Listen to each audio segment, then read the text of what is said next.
নরকে গরম তেলে গলতে গেলাম, তখনই নরকের রানী আমাকে থামিয়ে দিল আর বলল এখন তোমাকে গলতে দেওয়া যাবে না, তোমার এখনো শাস্তি বাকি রয়েছে। আমি অবাক হয়ে বললাম কেন, কি শাস্তি বাকি রয়েছে? নরকের রানী একটা লম্বা লিস্ট আমার মুখের সামনে ধরলো আর বলল তোকে এইটুকুনি শাস্তি দিয়ে মারলে হবে না, তুই বেঁচে থাকাকালীন যা যা অন্যায় করেছিস সেগুলো শুনে নে। তুই প্রচুর ছেলেকে তোর প্রেমের ফাঁদে ফেলে বিভিন্ন মডেলের আইফোন কিনেছিস, কিন্তু তাদের মধ্যে একটাকেও বিয়ে করিসনি। স্কুলে যখন পড়তিস ছুটির সময় ছাত্রছাত্রীদের লাথি মেরে ফেলে দিতিস।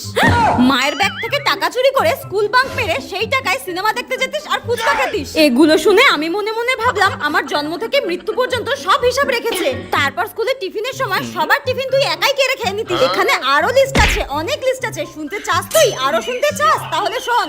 আমি বললাম না না না, আর বলতে হবে না, থাক থাক, এখনো পর্যন্ত যা বলেছো সেগুলো শুনেই হার্ট অ্যাটাক হয়ে গেছে, আরো শুনলে যে কি হবে? থাক থাক থাক, আর বলতে হবে না, আর বলতে হবে না। আমি জিজ্ঞাসা করলাম আমার আর কি শাস্তি বাকি আছে মহারানী? মহারানী আমার দিকে কটকট করে তাকিয়ে বলল নেক্সট